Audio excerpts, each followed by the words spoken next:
Assalamualaikum warahmatullahi wabarakatuh. Selamat datang di Tiba-Tiba, channel yang akan membawa kalian ke cerita-cerita tak terduga, kisah misteri yang muncul tanpa tanda, dan kejadian horor yang sering datang. Tiba-tiba, siapkan nyali, tenangkan pikiran, karena di sini setiap bayangan bisa berbicara, setiap suara bisa menyimpan rahasia, dan setiap detik bisa berubah menjadi mimpi buruk. Selamat menikmati cerita malam ini. Sejak beberapa minggu terakhir, ada sesuatu yang terasa ganjil di kampung ini. Bukan soal angin malam yang makin sering berembus dingin, bukan juga karena listrik yang sesekali berkedip seolah akan mati. Semua kejanggalan itu bermula dari satu orang, Sari, penjual jamu yang setiap pagi lewat di depan rumah-rumah sambil membawa bakul besar di punggungnya. Aku, Wawan, mungkin salah satu yang paling sering memperhatikan Bu Sari. Bukan karena jamunya enak atau karena aku pelanggan setia, tapi ada hal yang membuatku selalu memperhatikannya. Langkahnya. Ya, langkah itu. Setiap kali ia lewat, selalu ada suara seperti dua orang berjalan bersamaan. Satu langkah normal manusia, dan satu lagi seperti kaki yang tidak menapak tanah dengan benar. Awalnya kupikir itu hanya suara dari botol-botol jamu yang beradu di bakulnya. Tapi semakin lama, suara itu seperti mengikuti ritme langkahnya, tidak mau berhenti. Pagi itu seperti biasa aku sedang menyapu halaman ketika Bu Sari berjalan lewat. Matahari bahkan belum naik sepenuhnya, tapi dia sudah menyusuri jalan kampung. "Pagi Bu," sapaku. Dia menoleh, senyumnya ramah tapi dingin. Entah kenapa, setiap kali dia tersenyum, ada bagian dari wajahnya yang terasa tidak ikut tersenyum. Matanya, sorotnya selalu tampak lelah seperti orang yang tidak pernah tidur dengan nyaman selama bertahun-tahun. "Pagi Wan," balasnya. Namun saat dia melangkah lagi, telingaku menangkap suara itu. Dua hentakan kaki, padahal hanya ada satu orang. Aku spontan melongok ke bawah memastikan tidak ada orang lain di belakangnya. Tapi jalan kosong. Tak ada siapapun. "Bu Sari, itu kok..." Suaraku terhenti, bingung mencari kata. "Langkahnya kedengeran kayak dua orang ya?" Bu Sari berhenti sebentar. Senyumannya muncul lagi, kali ini lebih tipis, lebih menegangkan. "Oh, mungkin angin, Wan." Lalu ia berlalu, meninggalkan aroma jamu dan sesuatu lain yang tidak bisa kutangkap dengan pasti. Seperti bau tanah basah atau bunga yang dibiarkan terlalu lama dalam gelap. Malamnya, aku sempat menceritakan hal itu pada istriku, tapi dia hanya tertawa kecil sambil bilang aku terlalu banyak menonton cerita horor. Mungkin benar, tapi keanehan itu tidak berhenti. Hari berikutnya, aku melihat Bu Sari berdiri mematung di pertigaan kampung. Ini bukan waktunya ia menjajakan jamu. Hari belum pagi, ayam pun belum berkokok. Namun dia berdiri di sana, tidak bergerak, seperti menunggu seseorang atau sesuatu. Yang membuatku merinding adalah cara ia berdiri. Punggungnya agak membungkuk seperti menahan beban berat, padahal bakulnya tidak ada. Kepalanya tertunduk sedikit, rambutnya tergerai menutupi sebagian wajah. Dia seperti bukan sedang menunggu, tapi sedang menahan sesuatu yang berusaha keluar dari dalam tubuhnya. Aku mengintip dari balik pintu, tidak berani keluar. Dalam hati aku ingin menegur, tapi langkahku berat. Sampai akhirnya dia bergerak, pelan-lahan, sangat perlahan. Bahunya naik turun seperti menahan napas panjang. Lalu dia berjalan, tapi bukan langkah normal. Langkahnya tampak dipaksa, seperti kaki kirinya tidak sepenuhnya miliknya. Sejak saat itu, desas-desus mulai bermunculan di kampung. Ada yang bilang Bu Sari sering dilihat pulang tengah malam, padahal jamu keliling tidak pernah dijual sampai malam. Ada yang bilang mereka melihat bayangan hitam mengikuti Bu Sari di belakang, padahal waktu itu siang bolong-bolong. Bahkan, Bu Sulastri yang rumahnya tepat di pertigaan, pernah bilang dia mendengar suara rintihan dari arah rumah Bu Sari pada tengah malam. Tapi begitu dilihat keluar jendela, tidak ada siapapun. Aku masih ingat bagaimana Bu Sulastri cerita dengan suara bergetar. Katanya suara itu bukan rintihan orang sakit, lebih seperti seseorang yang berusaha bangun dari kesakitan yang bukan berasal dari tubuhnya sendiri. Hari itu, akhirnya aku memberanikan diri bertanya lagi saat Bu Sari lewat. Bu, beberapa warga bilang, Ibu sering kelihatan malam-malam. Ibu sehat. Dia berhenti, memandangku lama. Tatapannya tajam, tapi tidak sepenuhnya mengancam. Lebih seperti seseorang yang menyimpan sesuatu yang berat sekali. Wan, katanya pelan, kalau kamu melihat sesuatu dari aku, pura-pura saja tidak melihat. Tidak semua hal baiknya ditanyakan. Aku terdiam. Kata-katanya seperti angin dingin yang masuk sampai ke tulang. Sebelum pergi dia menambahkan, dan kalau suatu hari langkahku terdengar lebih dari 2, jangan pernah menoleh ke belakang. Jantungku serasa berhenti. Apa maksudnya, Bu? Dia tidak menjawab.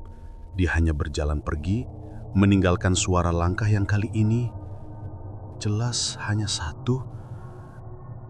Atau mungkin aku yang takut mengakuinya.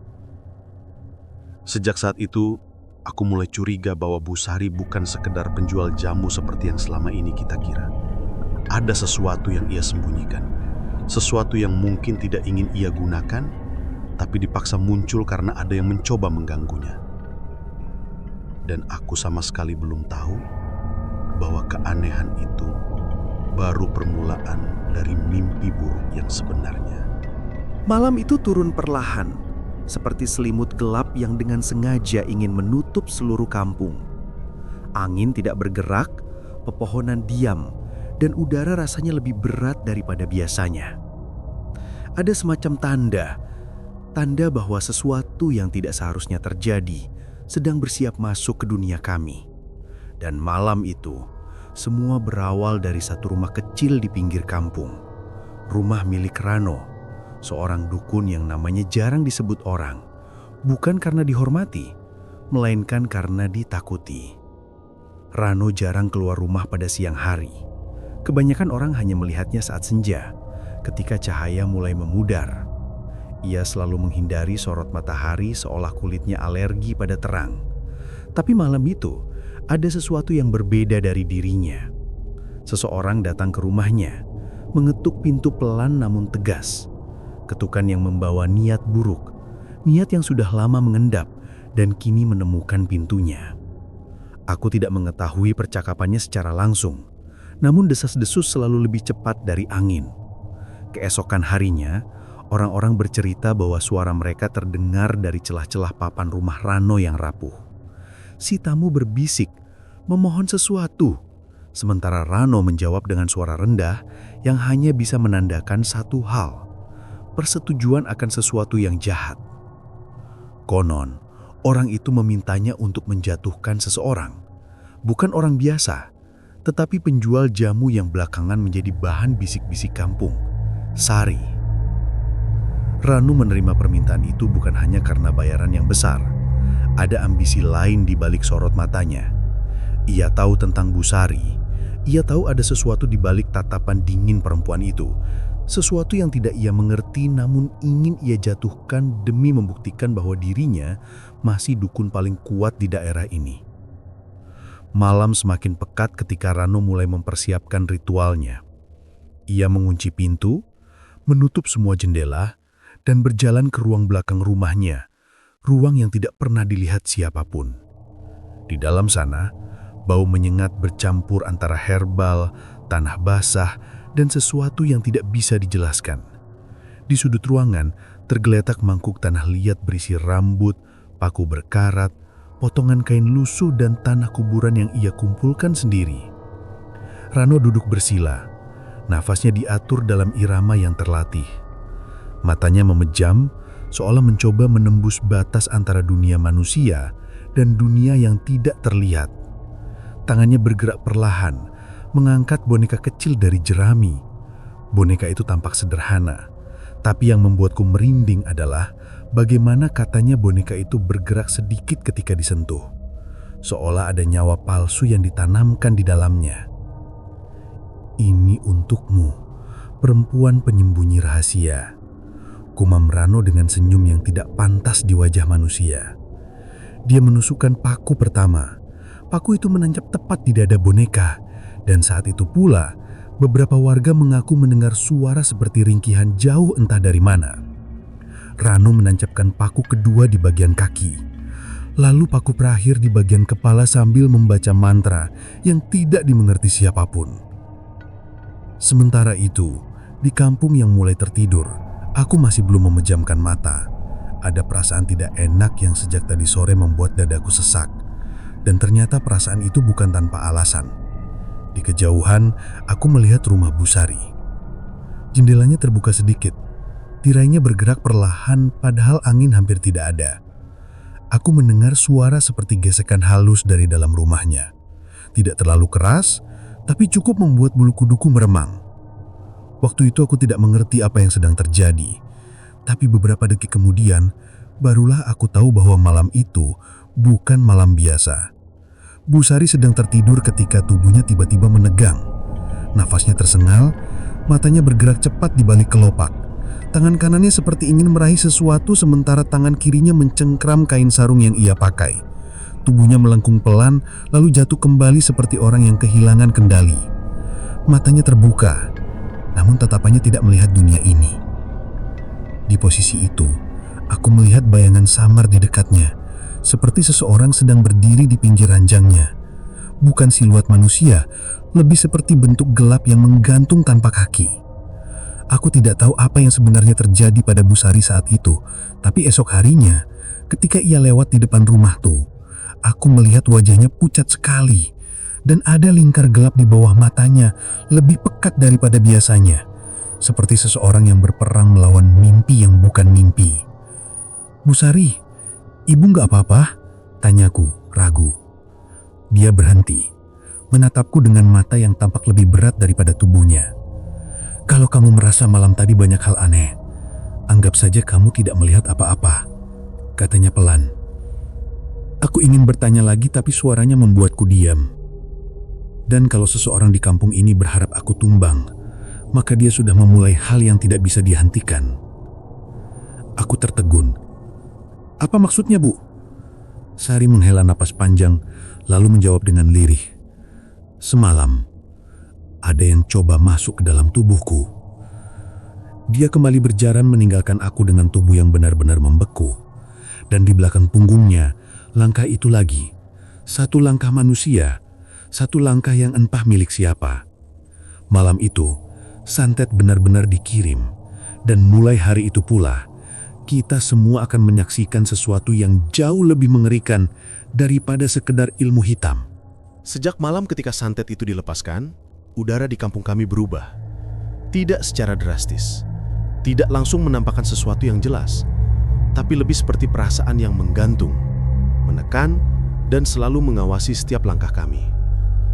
Seperti ada mata lain, selain mata manusia, yang memperhatikan dari balik pepohonan atau dari celah-celah rumah tua. Busari tetap berjualan jamu seperti biasa. Setiap pagi, bakulnya terisi penuh, dan ia berjalan menyusuri jalan yang sama, menyapa orang dengan senyum yang sama. Tetapi ada sesuatu yang berbeda dalam caranya menggerakkan tubuh. Gerakannya tampak lebih berat, seolah ada beban yang menyangkut di dalam dirinya, bukan di bakulnya. Aku merasa semakin gelisah. Kejadian malam sebelumnya terus mengganggu pikiranku, dan firasat buruk itu makin kuat ketika aku melihat bagaimana Busari nyaris tidak mengangkat wajah saat berjalan.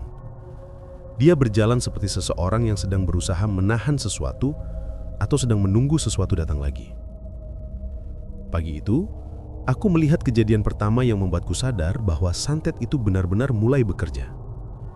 Busari sedang menumbuk jamu di halaman rumahnya. Aku lewat karena ingin membeli jamu jahe seperti biasa.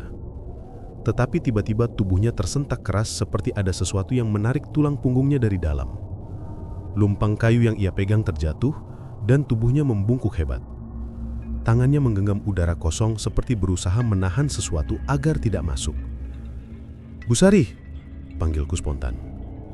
Tidak ada jawaban. Tubuhnya bergetar pelan. Matanya memejam kuat, dan nafasnya terputus-putus. Aku bisa melihat bagaimana jari-jarinya semakin kaku. Kulitnya memucat seperti seseorang yang kehilangan darah banyak dalam waktu singkat. Ada detik di mana aku merasa dia bukan lagi dirinya. Lalu tiba-tiba semuanya berhenti. Getaran itu menghilang seolah ditarik kembali oleh sesuatu yang tak terlihat. Busari terjatuh perlahan, duduk lemas, lalu mengangkat wajahnya menatapku dengan senyum yang tidak sepenuhnya manusia. "Maaf Wan," katanya pelan. Tapi aku tersandung. Tersandung?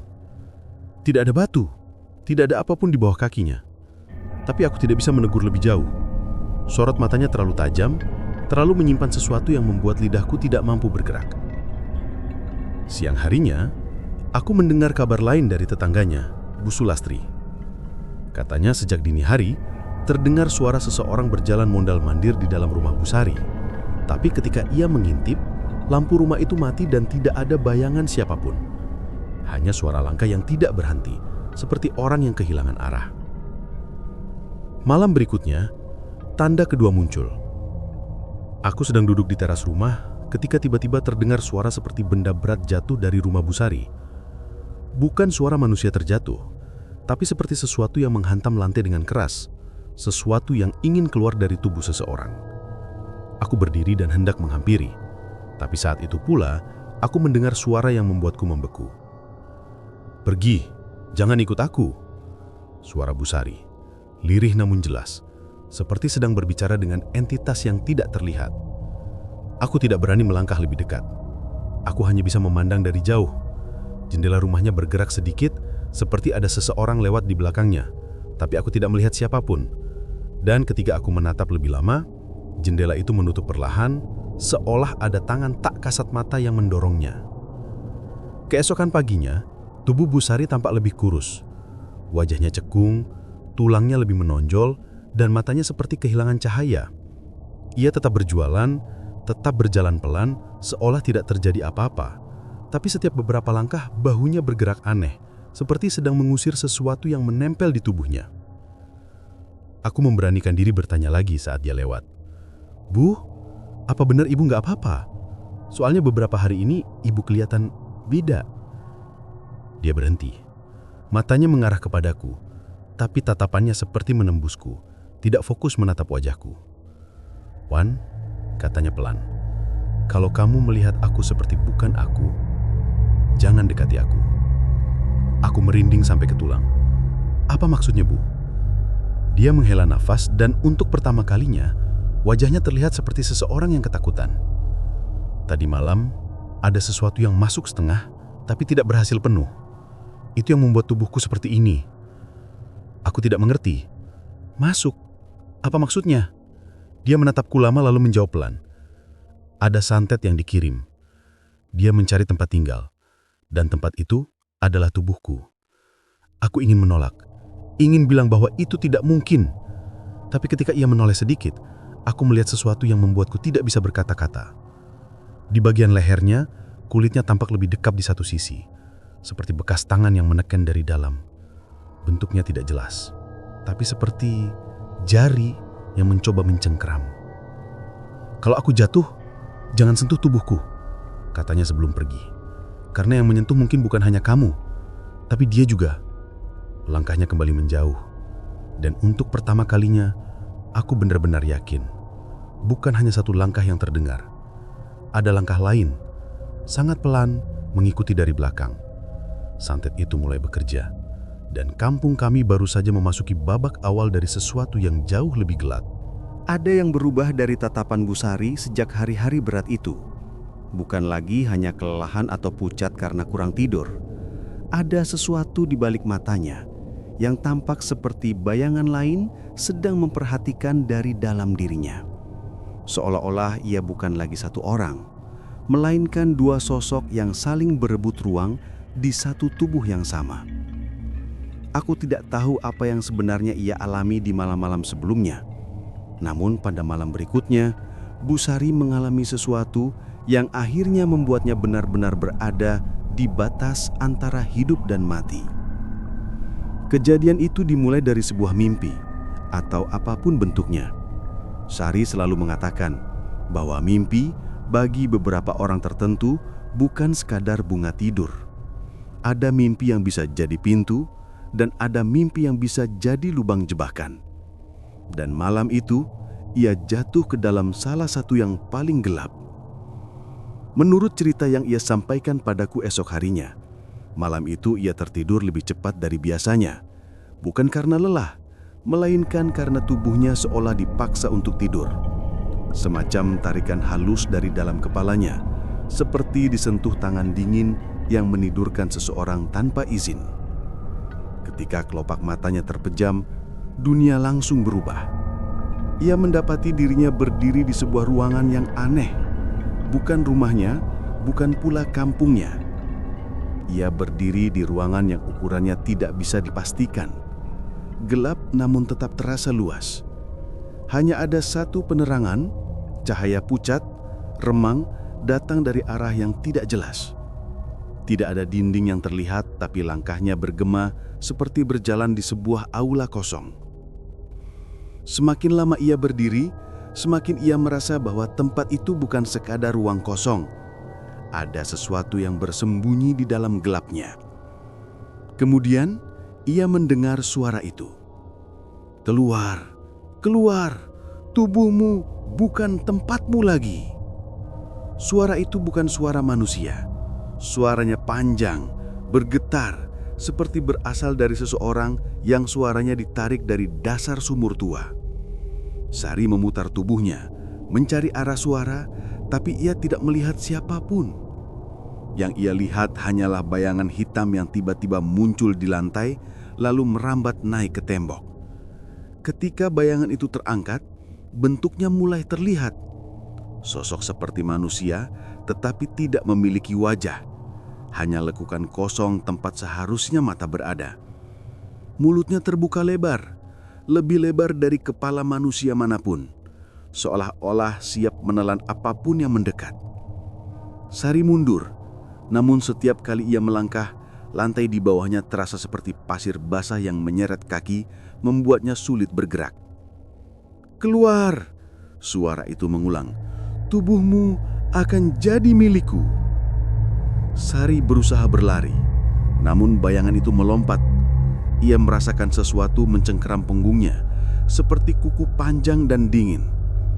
Tangan itu meraih sisi tubuhnya, mencoba menarik sesuatu dari dalam dirinya. Rasa sakitnya bukan seperti disentuh atau dicakar.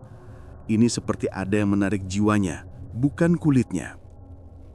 Dalam mimpi itu, ia merasa tubuhnya terbelah menjadi dua, bagian yang ringan dan bagian yang berat. Bagian yang ringan terangkat, perlahan meninggalkan tubuh aslinya. Dan bagian yang berat yang masih tertinggal terasa seperti sedang ditinggalkan, kosong, tak berdaya. "Jangan!" teriak Sari dalam mimpinya, suara yang keluar lebih jelas dari sebelumnya. Namun bayangan itu hanya tertawa, tawa yang tidak punya nada, hanya getaran panjang yang membuat telinga terasa seperti berdarah. Saat itu terjadi, sesuatu lebih buruk menimpa. Dalam dunia nyata, tubuh Sari yang tertidur mulai bergerak sendiri. Tangannya terangkat, menggenggam udara. Mulutnya terbuka tanpa suara. Matanya bergerak cepat, lalu terbuka sedikit. Meskipun ia masih tertidur. Tetangganya Bu Sulastri mengaku melihatnya dari jendela dan mengatakan bahwa sorot mata Bu Sari waktu itu bukan sorot manusia yang sedang tidur berjalan, melainkan seseorang yang sedang digerakkan oleh sesuatu lain. Di dalam mimpi, sosok bayangan itu terus menarik dirinya. Lapisan tipis yang disebut raga halus perlahan keluar dari tubuhnya. Sari menggigil, meronta, namun tangannya tidak mampu bergerak bebas. "Tubuh ini akan kubiarkan kosong, lalu aku masuk." Suara itu menggema, mengisi ruang gelap dengan ancaman yang tidak bisa ditolak. Namun saat bayangan itu menarik lebih kuat, sesuatu dalam diri Sari bergerak. Ia tidak sadar apa itu, tapi ada kilasan cahaya kecil dalam dirinya. Sesuatu yang pernah diajarkan gurunya dulu bertahun-tahun lalu.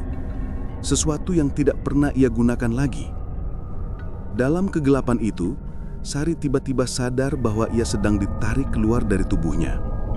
Dan jika ia keluar sepenuhnya, tubuhnya akan kosong dan siapapun yang menginginkannya bisa menempatinya. Ia memaksa diri bertahan. Aku belum selesai di dunia ini.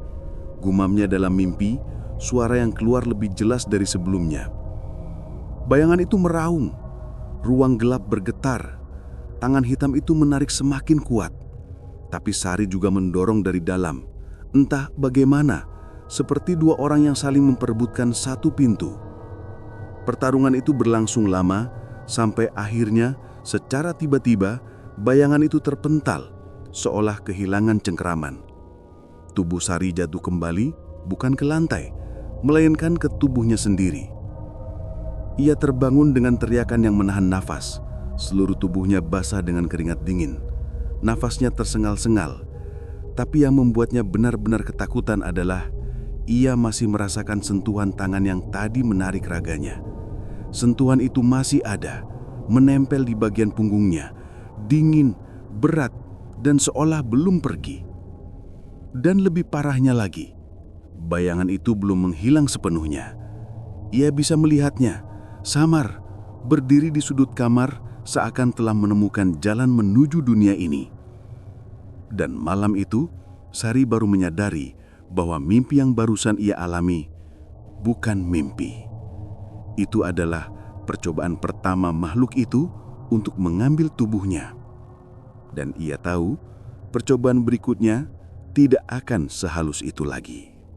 Aku masih ingat jelas wajah Sari malam itu. Pucat, tapi bukan ketakutan. Lebih seperti seseorang yang sedang memikirkan apakah ia harus membuka sebuah rahasia yang selama ini dikunci rapat di dalam hidupnya. Rumahnya sederhana, hanya diterangi lampu bohlam kuning yang menggantung di ruang tengah. Tapi entah kenapa, suasananya terasa berat. Seolah udara di dalam rumah itu menyimpan sesuatu yang lebih tua daripada usia dinding-dindingnya. "Mas, duduk dulu," katanya pelan. Aku menurut. Aku bisa melihat tangannya gemetar sedikit. Bukan karena takut, tapi karena keputusan besar yang akan ia ambil. Sejujurnya, selama ini aku menganggap Sari hanyalah penjual jamu yang ramah dan lihai meracik ramuan. Tapi setelah malam sebelumnya, ketika tubuh Sari seperti ditarik keluar dari mimpinya oleh sesuatu yang tidak tampak, aku sadar ada yang jauh lebih besar tersembunyi dalam dirinya. "Mas, ada hal yang belum pernah saya ceritakan pada siapapun," ujarnya sambil menarik napas panjang. Aku diam, menunggu. Saya bukan cuma belajar meracik jamu. Sejak kecil, saya juga diajari sesuatu yang orang-orang desa dulu menyebutnya balik raga. Aku mengerutkan kening. Kata itu tidak asing, tapi jarang sekali terdengar dari mulut seseorang yang masih hidup di zaman sekarang. "Balik raga?" tanyaku pelan. "Iya, ilmu untuk memisahkan kesadaran dari tubuh, untuk keluar, melihat, bahkan melawan hal-hal yang tidak bisa disentuh manusia biasa." Dia menunduk, suara sedikit bergetar. "Ilmu ini dilarang keluarga saya untuk dipakai sembarangan. Tapi kalau saya tidak menggunakannya sekarang, saya yakin saya sudah mati." Sari kemudian menceritakan sesuatu yang membuat bulu kuduku berdiri, bahwa malam ketika santet itu dikirim, ia sebenarnya tidak hanya bermimpi, ia keluar dari raganya. "Saya melihat diri saya sendiri tidur di dipan bambu itu," katanya. "Tubuh saya seperti ditinggalkan. Saya berdiri di sudut ruangan, tapi bayangan saya tidak menempel ke lantai. Aku bisa merasakan suhu tubuhku menurun sedikit. Saat itulah saya melihat hal lain yang bukan manusia." Tatapan Sari menerawang ke sudut ruangan, seolah makhluk itu masih berada di sana. Wajahnya seperti kain basah yang menempel ke tengkorak. Tangannya panjang, kukunya mencakar lantai, nyeret, mendekati tubuh saya yang sedang tidur. Dia menelan ludah, lalu melanjutkan. "Makhluk itu mau masuk ke tubuh saya, Mas. Bukan buat merasuki, tapi buat memutuskan nafas saya. Aku tak bisa membayangkan diri sendiri terlentang, sementara ruh kita terpisah, dan hanya bisa menyaksikan ajal datang. Saya sadar, itu bukan makhluk biasa. Itu kiriman seseorang yang benci sama saya. Mata Sari mengeras. Saya tahu siapa dia, dan dia bukan dukun sembarangan. Dukun itu kirim santet karena apa? Sari terdiam lama, lalu menjawab lirih. Karena saya menolak permintaan dia. Saya tidak mau mengajarkan ilmu yang saya punya. Aku menatapnya, menunggu penjelasan. Dulu sebelum saya merantau, ada seorang lelaki yang ingin mempelajari balik raga dari keluarga saya. Tapi dia dipinggirkan para sesepuh karena niatnya tidak bersih. Dia ingin menggunakan balik raga untuk melukai orang lain dari jarak jauh. Saya menolak mengajarinya, dan sejak itu dia dendam. Sari menggenggam tangannya sendiri. Jari-jarinya saling meremas. Saya pikir dendamnya sudah hilang. Tapi ketika saya lihat wujud kirimannya malam itu, saya langsung tahu siapa pengirimnya. Lalu ia menambahkan sesuatu yang membuat nafasku tercekak. Mas, saya sebenarnya bisa melawan santet itu. Tapi saya butuh bantuan. Karena ketika saya keluar dari tubuh saya untuk menghadapi makhluk itu, tubuh saya benar-benar tidak punya pelindung. Terus, apa yang harus saya lakukan? Sari menatapku. Matanya serius dan penuh kecemasan. Mas cuma perlu memastikan tubuh saya tidak diganggu ketika saya keluar raga. Tidak boleh ada yang menyentuh saya, apalagi membangunkan saya. Kalau raga saya tersentuh waktu roh saya belum masuk kembali, saya tidak bisa balik selamanya. Jujur saja, tubuhku merinding dari kepala sampai kaki. Ini bukan cerita yang biasanya diceritakan oleh orang waras. Tapi caranya berbicara, tatapannya, semua itu tidak menunjukkan kebohongan. Saya akan coba panggil balik raga malam ini. Saya harus melihat wujud yang dikirim dukun itu dan memutus perjalanannya. Dia berdiri, menutup jendela, lalu mematikan sebagian lampu. Ruangan jadi lebih redup, hanya disinari lampu dapur yang temaram. Mas, kalau Mas siap membantu, saya akan mulai. Aku menelan ludah, merasa udara semakin berat. Sari, kalau ini benar-benar berbahaya, apa kamu yakin bisa kembali? Tubuh Sari sedikit gemetar, tapi dia mengangguk. Ilmu balik raga adalah warisan keluarga saya. Kalau bukan saya yang melawan santet itu, tidak ada yang bisa. Dan kalau saya biarkan, saya akan mati, Mas. Di detik itu, aku tidak punya alasan untuk menolak. Apapun yang akan terjadi malam berikutnya, aku hanya bisa berharap satu hal, bahwa Sari benar-benar mampu kembali ke tubuhnya, sebelum sesuatu yang lain mengambil alih. Malam itu, rumah Sari terasa jauh lebih sunyi dari biasanya. Sunyi yang tidak alamiah, sunyi yang membuat daun pintu seperti menahan napas, dan setiap sudut dinding menyimpan bayangan sendiri. Aku duduk bersila di lantai, tepat di samping dipan tempat Sari sudah berbaring. Ia mengenakan kain tipis pada tubuhnya. Rambutnya dibiarkan terurai dan matanya terpejam pelan. Sebelum memulai, ia sempat menatapku sekali. Pandangan yang membuatku sadar bahwa setelah ini tidak ada jalan untuk mundur. Mas, apapun yang terjadi, jangan sentuh saya. Jangan panggil saya, katanya. Aku ngerti. Kalau ada suara lain, diamkan saja. Itu bukan saya. Ucapan itu menghantam dadaku seperti batu, karena cara ia mengatakannya terlalu tenang, seolah ia sudah pernah melewati hal ini puluhan kali, padahal matanya sempat berkedip dengan rasa takut yang terlalu jelas untuk disembunyikan. Ia menarik napas panjang, sangat panjang, lalu meletakkan kedua tangannya di atas perut. Ruangan perlahan terasa dingin, meskipun tidak ada angin. Aku merasakan hawa berat yang menekan ubun-ubun, membuatku sulit untuk sekedar bernapas normal. Beberapa menit berlalu, lalu sesuatu mulai berubah. Bahu Sari bergerak pelan, bukan seperti kejang, tapi seperti tubuh yang sedang melepaskan kendali. Bibirnya terbuka sedikit, seolah ia bicara tanpa suara. Matanya bergerak-gerak di balik kelopak, sekali-kali menggigil seperti sedang melihat sesuatu yang membuatnya tidak nyaman.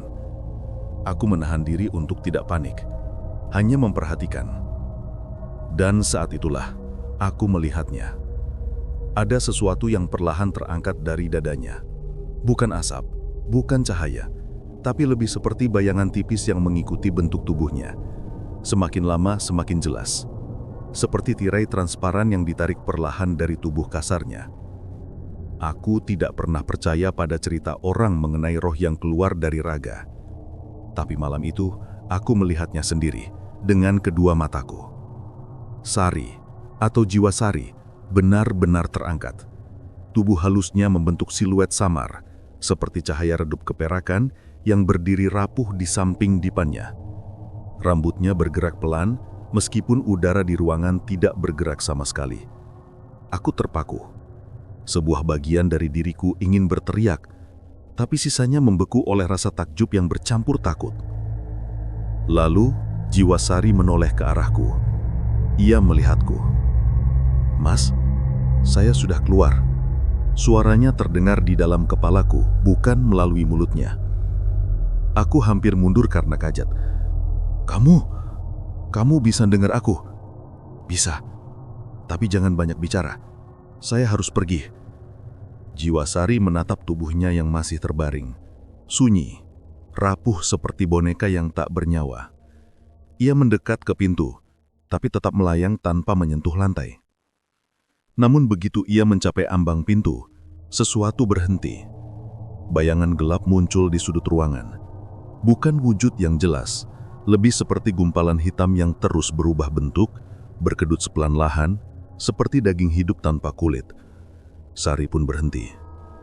"Dia sudah menunggu," ujarnya lirih. Bayangan itu bergerak, merambat seperti asap pekat yang punya berat, lalu menempel di dinding, merayap ke arah tubuh Sari yang terbaring. Aku spontan berdiri. "Sari, itu dia, Mas." Wujud itu semakin dekat ke tubuh kasarnya, seolah ingin masuk, meresap, atau mengambil tempat yang kosong. Sari, dalam bentuk jiwanya, menerjang. Tidak dengan tangan, tapi dengan dorongan cahaya yang menyambar cepat. Benturan tak berbunyi itu membuat bayangan hitam terhempas ke sudut ruangan. Bayangannya berubah. Kali ini lebih besar, seperti seseorang yang merangkak dengan tulang punggung terangkat tinggi. "Aku tidak akan biarkan kau menyentuh tubuhku." Suara Sari bergema di seluruh ruangan. Ia berdiri di depan tubuh kasarnya, melindungi dengan posisi siap. Tiba-tiba, bayangan hitam itu memanjang, seperti disedot dari ruang lain, membentuk kepala gelap tanpa wajah. Dari bagian yang seharusnya menjadi mulutnya, terdengar desis. Meskipun aku tahu desis itu bukan suara fisik. Ini kiriman dukun itu. Dia ingin masuk ke tubuh saya dan memutus jalur pulang saya. "Sari, apa kamu bisa lawan?" "Saya bisa, tapi Mas harus tetap di tempat. Jangan dekati saya, apalagi tubuh saya." Bayangan dagap itu bergerak cepat, lebih cepat dari manusia manapun. Ia mengarah langsung ke tubuh kasarnya lagi. Dan Sari melayang maju. Tubuh halusnya berputar, membentuk lingkaran cahaya tipis. Begitu lingkaran itu menyentuh bayangan hitam tersebut, wujud itu bergetar seperti disiram air panas. Namun bayangan itu tidak lemah. Ia membelah diri, seperti memecah menjadi dua makhluk. Satu menghadap jiwa Sari, satu lagi merayap ke arahku. "Sari, ini mendekat ke aku." "Jangan takut, Mas. Itu cuma mau menakut-nakuti." Tapi yang aku rasakan bukan sekedar takut. Bayangan itu memanjang, menipis, kemudian berdiri tepat di depanku. Sosoknya seperti tengkorak yang diselimuti kain hitam basah. Tidak ada mata, tapi aku tahu ia melihatku. Ia mengangkat tangan panjang itu ke arah kerongkonganku, seolah ingin meraih. Dan tiba-tiba, Sari menyambar. Cahaya tubuh halusnya menghantam makhluk itu hingga menghilang seperti asap yang ditiup. "Mas, jangan bergerak. Jangan sampai energi Mas mengganggu jalur saya." Aku nggak akan gerak." Jiwa Sari kembali fokus pada bagian utama makhluk itu. Bayangan hitam itu kini menggelepar, berubah bentuk, menegang, lalu memanjang seperti akar yang dibakar dari ujungnya. Saya harus memutuskan ikatannya. Ini bukan sekedar kiriman. Ini penghubung langsung ke dukun itu, ujarnya. Sari mengangkat kedua tangannya. Dari telapak tangannya, Cahaya putih keperakan menyinari seluruh ruangan. Bayangan itu mengecil. Lalu seperti meledak menjadi titik-titik hitam kecil yang kemudian hilang sepenuhnya. Sari menarik napas, meskipun dia sedang tidak dalam tubuhnya. Sudah, tapi belum selesai. Pengirimnya pasti sudah tahu saya melawan. Ia menoleh kepadaku. Sekarang, saya harus kembali sebelum dia mengirim sesuatu yang lain. Tubuh kasarnya lah yang satu-satunya sunyi. Dan itu terasa menakutkan.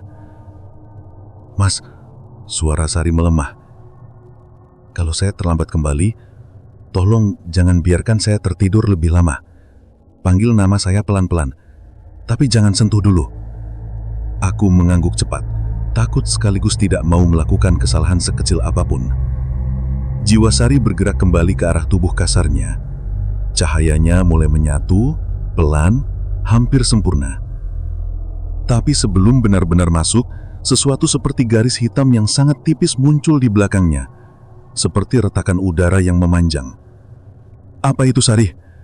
Ia menoleh dengan wajah ngeri. Dia datang sendiri, Mas. Dukun itu. Dia membuka jalur langsung. Aku merasakan jantungku berhenti 1 detik. Maksudmu, dia mau datang ke sini? Bukan datang. Dia mau masuk. Dan retakan hitam itu semakin besar. Sementara di rumah Sari, suasana penuh ketegangan dan cahaya halus masih menggantung di udara. Jauh di tempat lain, seseorang baru saja merasakan sesuatu yang seharusnya tidak mungkin terjadi. Namanya Rano, dukun yang selama ini dikenal sebagai orang yang jarang tersenyum, jarang bicara, dan jarang lepas dari ruangan penuh dupa yang ia sebut Paseban. Ia duduk bersila di tengah ruangan itu, mulutnya komat kamit membaca mantra yang hanya dimengerti oleh orang yang mempelajari ilmu hitam tingkat tinggi.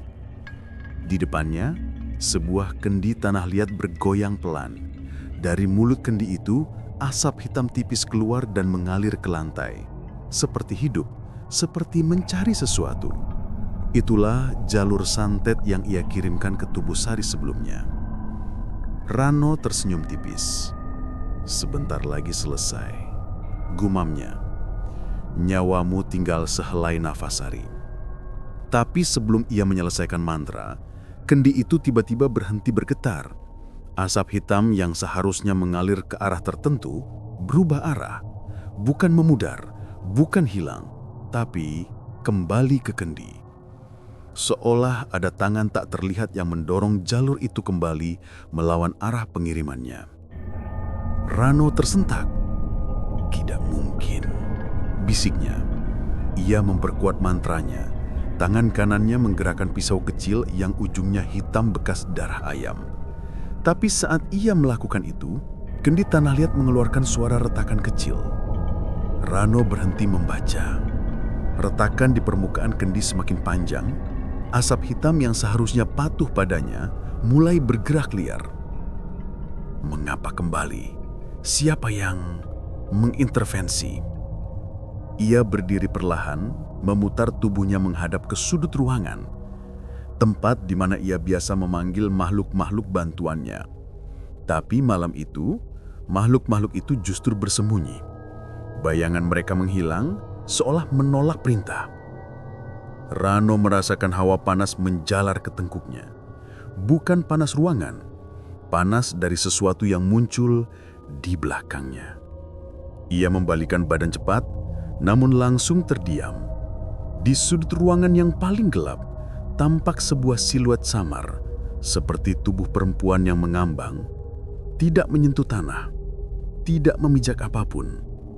Rano mendekat setengah langkah. Siapa kau? Berani sekali masuk ke pasebanku. Namun saat ia memperjelas pandangannya, wajah perempuan itu tampak. Wajah samar, separuh cahaya, separuh bayangan. Wajah itu adalah Sari, atau lebih tepatnya jiwa Sari. Rano mundur 3 langkah, ketakutan untuk pertama kalinya sejak ia menjadi dukun. Mustahil. Ilmu balik raga. Kau bisa itu. Jiwasari tidak menjawab. Ia hanya melayang maju perlahan, mata halusnya menatap langsung ke jalur hitam yang menghubungkan tubuhnya dengan kendi itu. Rano mengangkat tangan, hendak memotong jalur itu dengan pisau ritualnya. Tapi sebelum ia sempat melakukan apapun, kendi tanah liat mengeluarkan suara retakan kecil. Rano berhenti membaca. Retakan di permukaan kendi semakin panjang.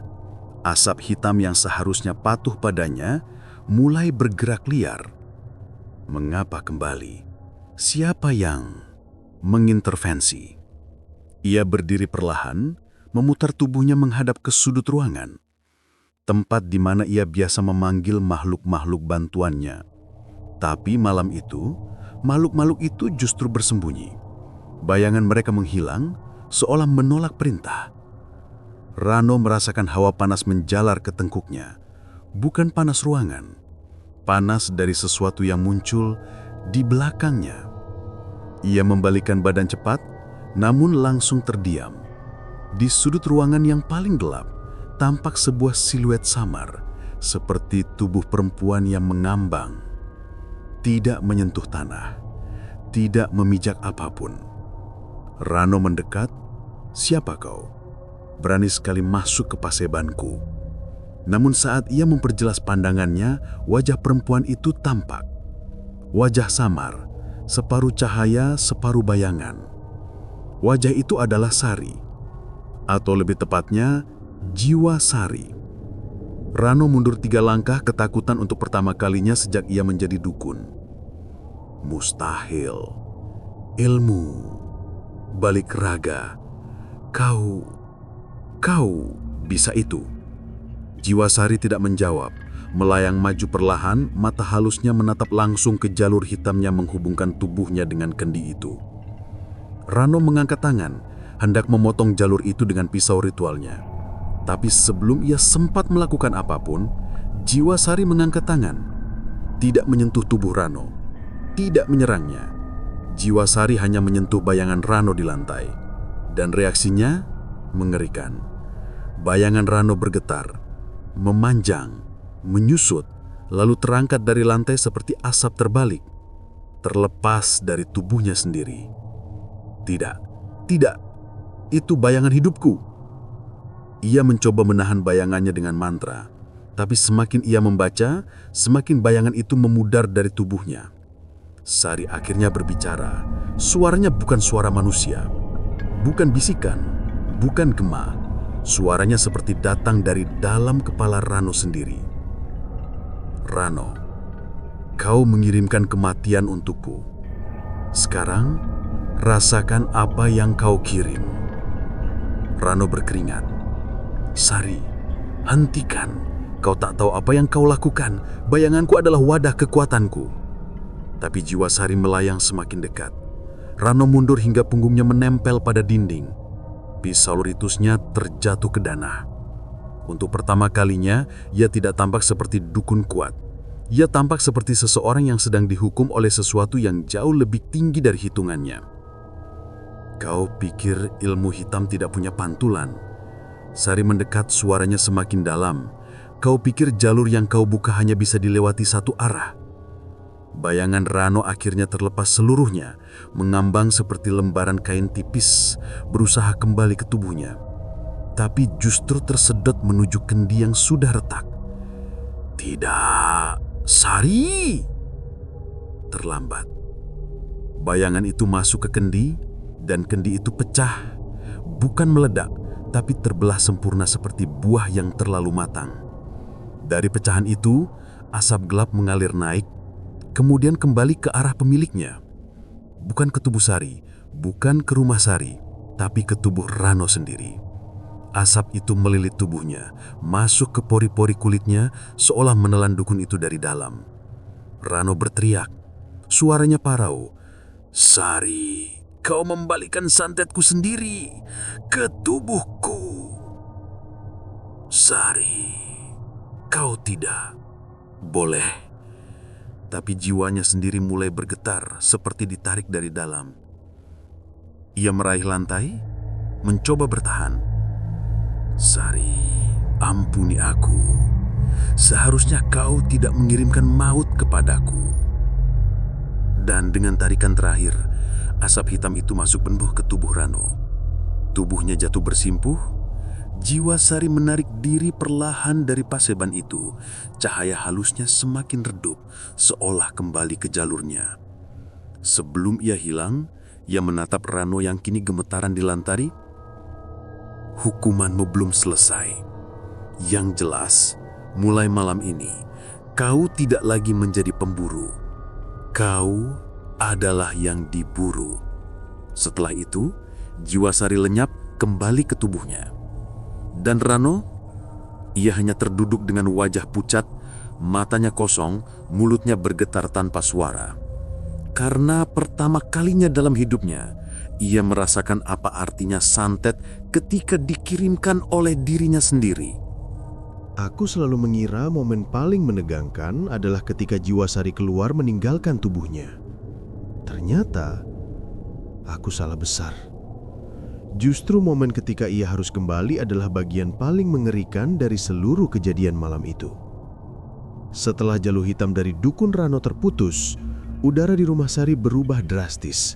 Hawa yang tadi berat mulai mengendur, tapi digantikan oleh rasa hampa yang sama sekali tidak membuat lega. Rasanya seperti berada di tengah ruangan yang kehilangan gravitasi. Sunyi, kosong, tidak stabil.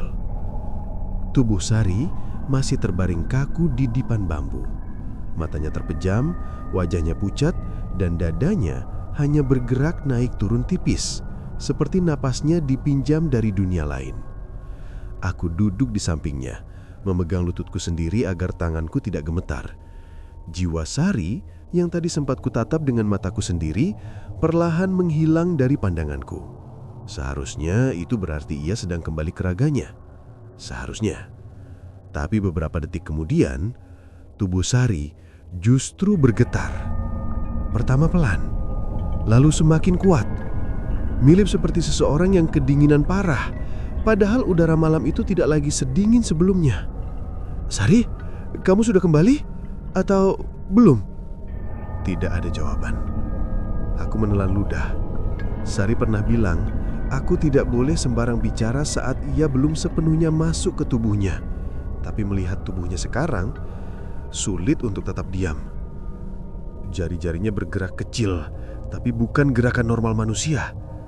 Gerakannya patah-patah, seperti tangan boneka yang digerakkan seseorang tanpa memahami cara kerja otot manusia. Lalu rahangnya bergerak sedikit, mulutnya terbuka, tapi bukan seperti orang yang bangun dari tidur. Lebih seperti seseorang yang mencoba berbicara, tapi suara yang ingin keluar terjebak di tenggorokannya.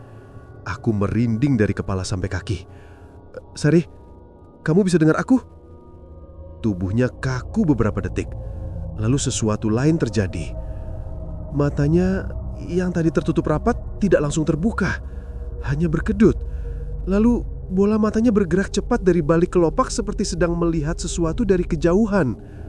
Aku mulai panik. Sari, kamu harus kembali sekarang. Tapi aku ingat peringatannya. Jika aku menyentuh tubuhnya sebelum ia sepenuhnya pulang, jiwanya bisa terdampar di luar raganya selamanya. Tapi yang terjadi berikutnya membuatku hampir melanggar aturan itu.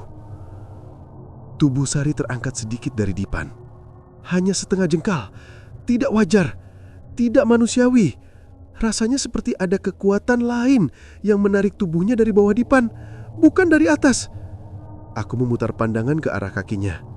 Dan, ya Tuhan, bayangan gelap yang sangat mirip dengan bayangan yang diserang Sari sebelumnya memanjang dari bawah dipan dan mencengkram pergelangan kakinya. Aku memekik tanpa sadar. Sari! Bayangan itu menarik tubuh Sari ke arah lantai seolah mencoba menjauhkan raganya dari jalur jiwa yang sedang kembali. Tiba-tiba, suara Sari terdengar. Bukan dari tubuhnya, dari belakangku, dari arah pintu yang tertutup. Mas, jangan sentuh tubuh saya. Aku menoleh spontan. Jiwa Sari belum sepenuhnya kembali. Ia berdiri di ambang pintu, samar. Cahaya tubuhnya redup seperti lilin yang hampir mati. Sari, cepat kembali.